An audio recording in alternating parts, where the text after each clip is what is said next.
Vale. Gracias, ya estamos al aire.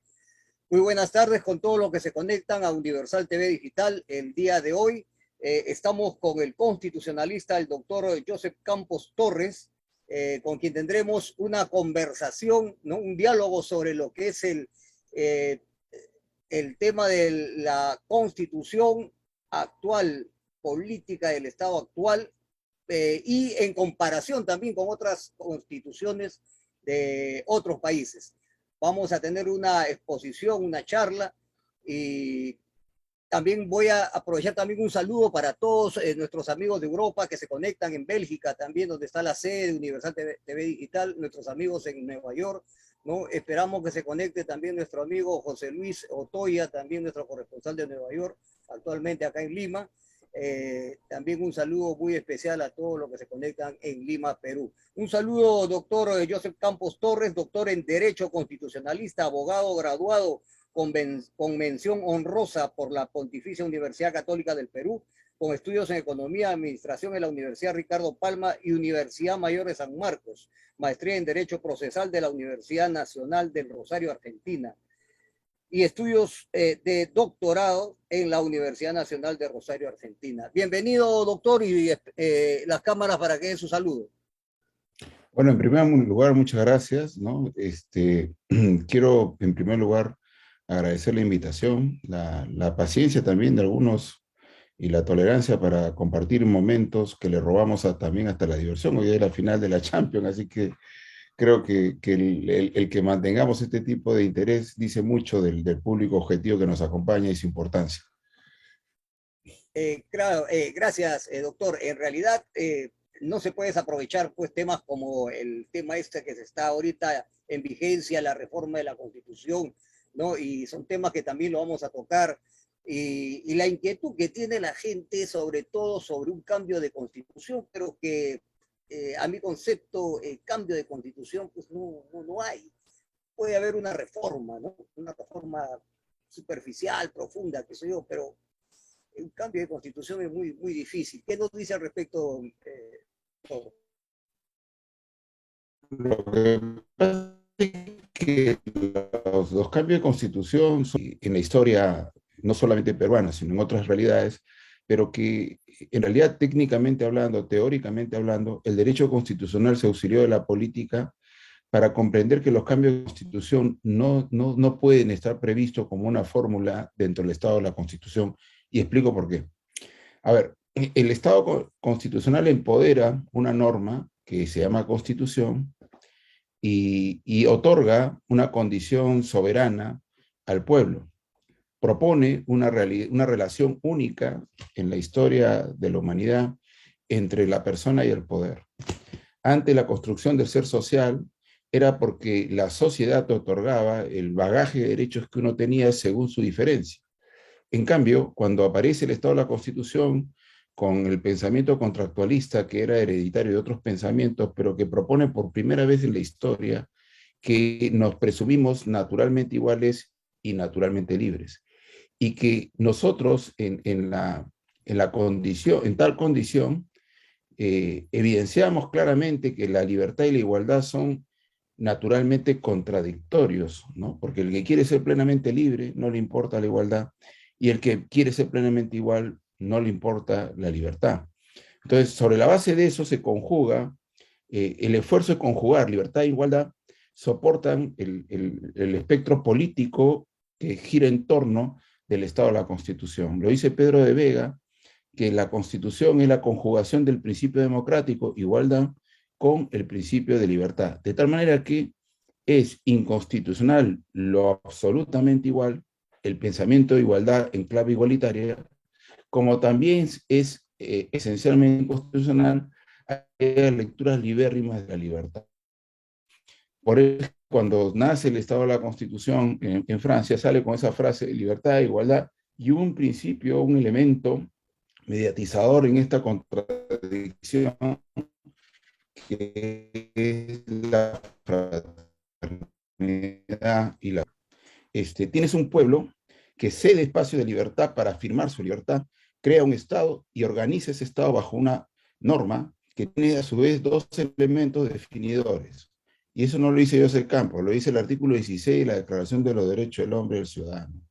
Uno, que es garantía de derechos, ojo, garantía, no creación de derechos.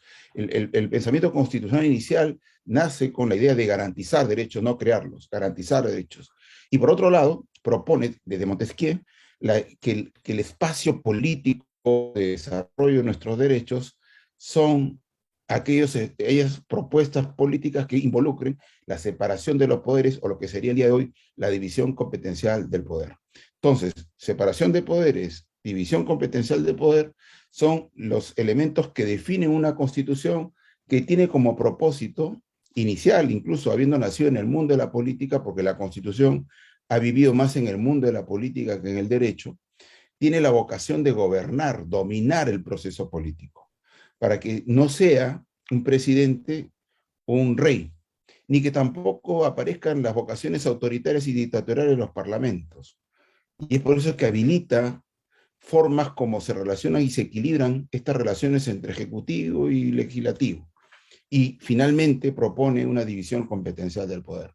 Entonces, si tienes una norma que quiere gobernar el proceso político, y en ese proceso político está el pueblo, ese pueblo que formal y técnicamente de la concepción de soberanía puede hacer lo que quiere, como algunos señalan, pues ciertamente sería imposible que esta norma, constitución, sea soberana y sea suprema. No gobernaría nada, porque bajo la idea de que el pueblo lo quiere, en cualquier momento la cambiaría. Y eso no es así. Y para ello, la teoría constitucional creó, ¿no?, una fórmula centrifugadora de esta tensión, una norma que quiere ser suprema y gobernadora del proceso político, donde en el proceso político está el pueblo que le atribuimos poderes modos. Entonces lo que hizo la teoría constitucional es crear la reforma constitucional. La reforma constitucional es la fórmula centrifugadora de esta tensión en virtud de la cual mantiene el poder constituyente derivado, secundario, en los congresos, en las representaciones nacionales, y establece desde la mitad del siglo XX, a través de lo que se denomina la rigidez constitucional, un procedimiento agravado porque durante más las constituciones iguales votaban por este voto censitario que ha sobrevivido todo el siglo XIX y parte del XX. Y es así que cuando existía esas contradicciones entre lo que decía en el mundo de la ley, en el mundo de la realidad, en el fenómeno político, ¿no? Y lo que decía la Constitución, aparece el cambio, ¿no?, donde la Constitución se vuelve norma y se aparece el Estado constitucional de derecho. Y es ahí donde a lo que quiere técnicamente, a través de la reforma, le pone a que las reformas constitucionales, para que no se cambie a cada rato, como si fuera cualquier ley, le pone procedimientos agravados, le da la característica de rigidez. Entonces, sobre la base de estas dos posiciones, condición suprema, porque ahora las constituciones entran en una condición supralegal sobre las leyes, ¿no? Antes de eso, el principio de legalidad era lo que organizaba los estados constitucionales. Entran los estados constitucionales, como decía el gran presidente del Tribunal Constitucional Español, Manuel García Pelayo, invocando a Kelsen, que cuando las constituciones se hacen exigibles en tribunales, estamos en un estado constitucional. Entonces, en ese estado constitucional, los cambios de constitución no tienen sentido. Para eso aparecen los procesos de reforma. Y las reformas pueden ser parciales y cuando son totales, incluso las reformas tienen límites. ¿Y cuáles son los límites de los procesos de reforma? Eso lo ha desarrollado muy bien una doctrina que se llama la doctrina de la sustitución. Cuando a través de estos procesos constituyentes se ponen gato por conejo. De tal manera que lo que define esencialmente un modelo constitucional solamente queda en el nombre del texto, pero materialmente hablando, renuncia a esa fórmula inicial que como bien decía este príncipe del constitucionalismo, que era Pedro de Vega, aquello que define esencialmente son estos elementos de garantía de derechos fundamentales, de derechos, y la división competencial del poder. Entonces, a la pregunta, la respuesta es peligroso, antitécnico, y sobre todo en situaciones como nosotros, donde hemos admitido que los procesos de cambio constitucional responden a lo que se caracteriza muy bien, y ahí invito a que se ubique a Javier Pérez Royo, que junto con Pedro de Vega, Lucas Verdú, son unas personas que han leído políticamente y de manera excelente la teoría constitucional, porque ahora todo el mundo, por hacer la jurídica a la Constitución, la banaliza y la pone como si fuera un código civil, un código penal. Los momentos constituyentes tienen una configuración específica. Primero, se evidencia, acá en el proceso constitucional peruano, se quiere preguntar a través de un referéndum, oye, momento constituyente, ¿estás? Es absurdo. Los momentos constituyentes son momentos definidores que además aparecen, se evidencian. Evidencian además momentos de ruptura. Una ruptura que supone que el proceso político ya no está gobernado por la Constitución. Y lo que estamos viendo hasta este momento, ¿no? Son además situaciones absurdas, ¿no? Se crean las percepciones para llegar a lo sustancial, cuando es al revés. Los momentos constituyentes, ¿no? Son auxiliados por el derecho, no son creados por el derecho, ¿no? El momento constituyente es un momento político, no es un momento jurídico, no se construye jurídicamente, no se construye con referéndum, no se construye con consulta, no se construye con eso. Una vez que se establece el momento constituyente que está en el mundo de la política, se auxilia del derecho, ¿no? Pero se auxilia además de una manera particular. Y es ahí la relevancia por la cual los momentos constituyentes tienen que existir antes de que venga el derecho. ¿Y esto por qué? Porque la ruptura tiene que ser una realidad.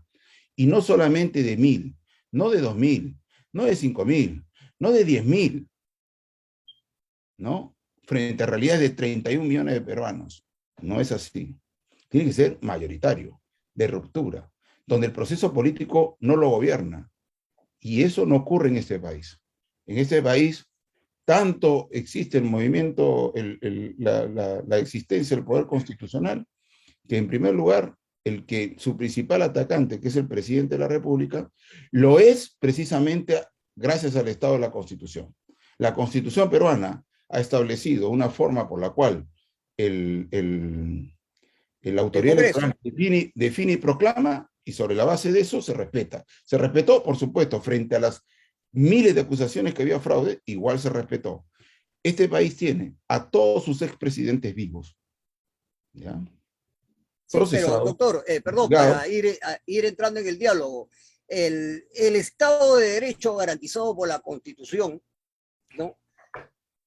Hasta cierto punto está colisionando con el interés de la población. Y la ¿Por qué y población hace, cómo? Pregunto. reclamando un cambio direccional. Y eso es por la insatisfacción, aparentemente por la Constitución. Yo estoy de acuerdo con usted que la Constitución no debe ser reformada en la forma como lo quieren hacer, porque en Estados Unidos no se habla de reformas, se habla de adendas, pequeños cambios que a través del tiempo se hacen porque es necesario, por el cambio de los modos de vida, de las costumbres y usos que hay. Es evidente que se necesita un pequeño reajuste, ¿no? En Estados Unidos le llaman adendas, no una reforma. Entonces, pero en el Perú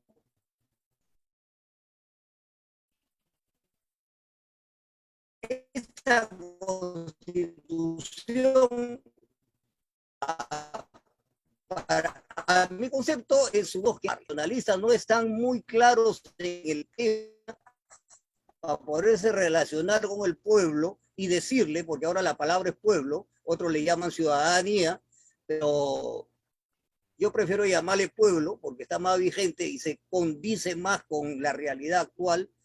Entonces, hay una cierta inquietud del constituyente que reclama una reforma. Otros dicen, los más menos experimentados en temas constitucionales, dicen que tiene que hacerse un cambio de constitución, que yo no estoy de acuerdo, obviamente, ¿no?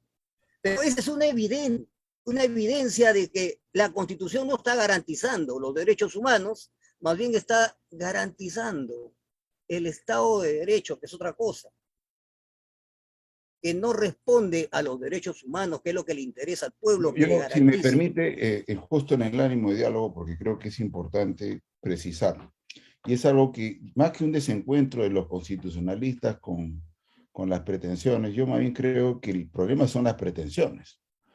O sea, y me permito precisarlo porque soy un aficionado, he dictado incluso temas sobre ciencia política, y el problema que ocurre, que distingue, y menos mal que ahora ya las facultades ya no son Derecho y Ciencias Políticas, ahora son Facultad de Derecho y Facultad de Ciencia Política. Porque lo que distingue a uno y otro es precisamente la relación con el ser. Mientras que el derecho busca el deber ser, que es lo que uno establece en la teoría, en la técnica, etcétera, la política se encarga del ser. Y el problema que estamos viendo acá es que en el ser se está construyendo situaciones hipotéticas que no son reales. A ver, yo soy los primeros que digo que a la Constitución le atribuyen culpas que no tiene ni puede tener. ¿Ya? No puede tener. Pero también le atribuyen virtudes que no tiene ni podrá tener. ¿Ya? Porque hay situaciones que van por encima del derecho, por encima de su opinión, de la mía, del señor que también acaba de ingresar. Las situaciones aparecen fenomenológicamente, no porque lo quiera Joseph Campos, o señor José, o Ricardo García, no importa, eso no importa, eso no se gobierna así. Y una de las cosas que se le atribuye a la Constitución como culpa, que digo que no tiene ni puede tener, es precisamente las situaciones que vemos como parte de los problemas que se van vendiendo como si fuera culpa de la Constitución. Mal colegio, mala salud, ¿no? Todas estas cosas que se dicen. No hay derechos, dice. ¿No? Cuando esos son actos de gobierno. Si hay un contrato corrupto, suscribió el gobierno. Si cuando vino la pandemia hubo 500 camas para 31 millones de peruanos, es porque no hubo un gobierno que se encargó de priorizar esa situación. Si no existe buenos profesores, como evidencia precisamente el principal profesor de este país con su formación, ¿no? Eso no es problema de la Constitución, ¿no? A ese profesor no le dieron la voluntad de plagiar, aun cuando él diga que ahora que el plagio es culpa de los asesores. Una locura, ¿no? Entonces, no es problema, este atribuirle culpas es como lo mismo en atribuirle virtudes. Imaginemos que existe un proceso constituyente, acá hay una constitución. ¿Usted cree que el proceso político va a cambiar? La persona que nos está viendo va a ser mejor ciudadano, no se va a cruzar la luz roja, no va a Claro, construir. doctor, pero algo hay que reformar. Algo hay que reformar. A eso vamos, a lo práctico. Permítame, pues, estoy dando Vamos mi opinión. al punto. Me han invitado a dar mi opinión, y Claro, le digo claro, con todo, y yo le digo con todo respeto. claro. Yo digo lo siguiente, yo estoy completamente de acuerdo en las cosas que hay que reformar, y se lo voy a decir al final que, pero tengamos claro lo siguiente, aquí existe una campaña donde van al lugar más remoto del país y le dicen, eres pobre por la Constitución, te va mal por la Constitución. Y eso es mentira, eso es falso, ¿me comprende? Las constituciones son estatutos de poder. Las constituciones, ¿no? Porque se presenta simultáneamente, tienen la culpa y te voy a poner otra. Como si ponerle otra cambiaría esa situación. Mentira. ¿Sabe qué me hace recordar? Como el candidato al Congreso estafador que le dice en los paneles, por más colegios, vota por mí. Por más universidades, vota por mí. ¿No? Por más hospitales, vota por mí. Cuando ningún congresista hace eso. Eso es falso. Entonces, el gran problema que vemos es que hay alguien que está haciendo política, utilizando y hacer, adjetivizando de lo que no puede a una constitución. Y también a nivel de las virtudes. Porque el problema de acá es exactamente un solo problema que tiene dos vertientes. Institucionalidad política. No hay instituciones políticas. Este es un drama que comenzó con Alberto Fujimori y lo terminó de una manera brutal Martín Vizcarra. No hay institucionalidad política. Y tampoco existe ciudadanía. ¿Sabe qué sería lo raro, doctor? Que tengamos buenos congresos, que tengamos buenos presidentes. Somos tan malos ciudadanos que esto es un exacto reflejo de lo que somos. Ese es el gran problema. Entonces, la Constitución la han puesto como no puede responder la Constitución, le ponen la culpa de la pobreza, La culpa está... No, pues es como cuando en la Constitución ahora dice, no, es que yo no puedo fijar los precios porque la Constitución me lo impide. Pero imaginemos que se le pongan a fijar los precios. El que no tiene un sentido económico el asunto, y como usted ha podido leer, yo he podido estudiar algo económico, ¿no? No Estamos de entiende que acuerdo. el fenómeno Vamos económico... haciendo un diálogo, doctor, para que también pueda participar Jorge Luis Otoya, que ya lo tenemos acá y se ha hecho el esfuerzo de Perfecto. estar acá en Lima. Nuestro corresponsal de Nueva York está acá en Lima y quisiera que también participe. Licenciado Jorge Otoya, parece que se le fue la imagen, ya apareció en blanco y negro, pero bueno, ya se le encienda su Ya encendió, micrófono, bienvenido, por señor. favor. Jorge, enciende tu micrófono.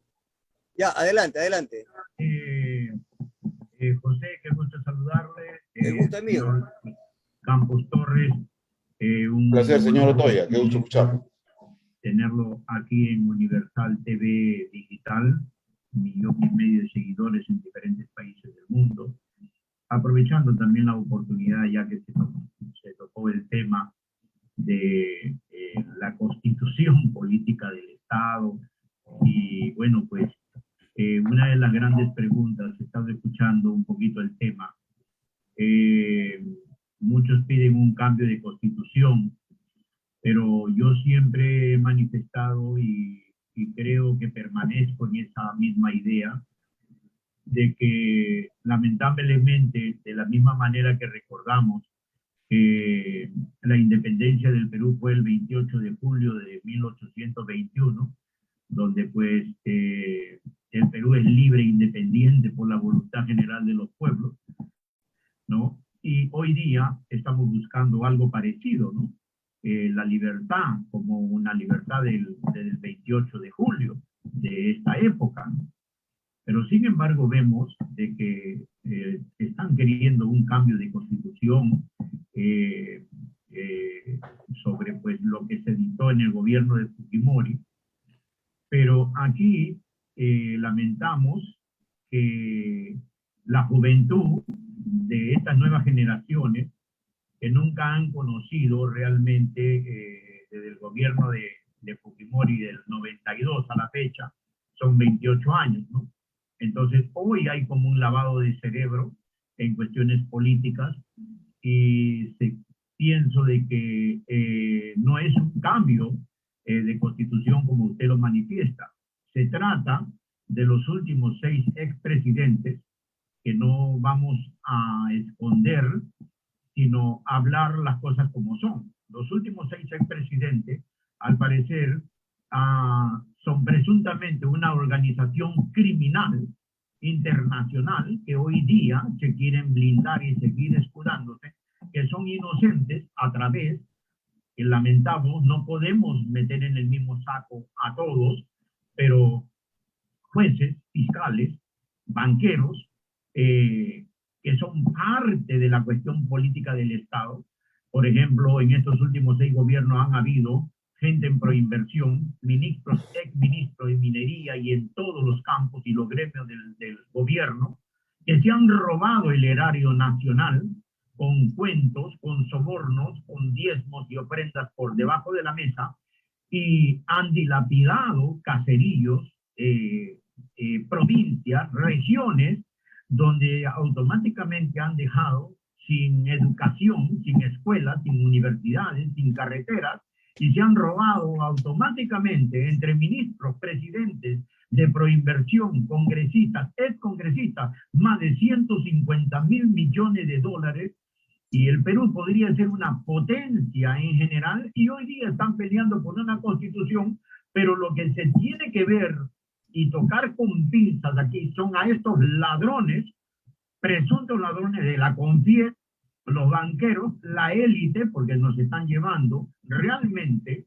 al nuevo orden mundial, ¿no? Sin ir muy lejos, Pedro Pablo Kuczynski, un topo prácticamente del Banco Mundial, ha sido presidente del Banco Mundial, chairman de Deutsche Bank, Citibank, Merrill Lynch, JP Morgan Chase, y podemos hablar de todas las ONG asociados a grandes y poderosas empresas mineras del Perú, donde estudios de abogados hoy son socios de termoeléctricas, hidroeléctricas, hidrocarburos, y automáticamente el pueblo está indignado, quiere un cambio de constitución. Aquí queremos un cambio de cerebros, de arrepentimiento de estos presuntos ladrones que nos han gobernado. Y la pregunta, para terminar este pensamiento, doctor, usted es constitucionalista. Acabo de escuchar, no es la Constitución, es las personas. Los partidos políticos son una entidad donde hay mucho fanatismo, pero ¿quiénes son las manzanas podridas? Las que componen el partido político. Los delincuentes que entran y pagan para llevarse un sillón en el Congreso de la República. Yo creo que eso es, doctor, una respuesta para que lo escuchen todos, porque nos siguen en diferentes países del mundo y sobre todo los peruanos. Usted acaba de manifestar, no es el cambio de la Constitución, son los individuos. Jorge, nos quedan 3 minutos para entrar a la pausa. 3 minutos para que conteste, por favor, el doctor John Campos. Perfecto. Bueno, miren, yo en primer lugar... No sé si fue un comentario o una pregunta. No, me parece bien, porque claro. Hay varias ideas en las que coincido, algunos que eventualmente no necesariamente porque no me consta, pero lo que sí puedo decir es lo siguiente, o sea, la descomposición política, social y económica tiene diversas causas, algunas que controlamos y otras que no. El fenómeno económico, por ejemplo, cada vez que yo escucho, para no dejar de terminar lo que había dicho hace un rato, si por ejemplo, ¿no? José Castillo se dedica a vender balones de gas, ¿ya? Y compra en el mercado a 40, y aparece alguien que le dice, tú no lo puedes vender a más de 40, y de repente va a volver a comprar y cuesta 45, deja el negocio. O sea, es así de simple, no hace otra cosa. Entonces, sobre la base de eso, perdemos al vendedor, perdemos los impuestos del que vende, y sobre la base de eso, trasladamos a un monopolio, que es el monopolio estatal, que al final de cuentas, para efectos de seguir vendiendo al precio que ha fijado, va a tener que comprar a 50, 60, lo que ordena el mercado mundial, y finalmente va a tener que pagar, va a vender perdiendo. Y esa pérdida la asumimos todos los peruanos. Por eso es que de alguna manera estas pretensiones de echarle la culpa a algo que no puede es absurdo. Por otro lado, sí hay situaciones que nos podemos atribuir. Como bien ha dicho, el problema está en el diseño, ¿no?, de un modelo político que fue antipartido, anti-institución, que ya estamos casi en el 30º año, donde todos han ido invocando que no son partidos políticos tradicionales. Doctor, perdón, entramos en una pausa, por favor. Perfecto. En 5 segundos entramos en una pausa, ya estamos para entrar en la pausa, y luego continúa con su disertación, por favor. Listo, gracias.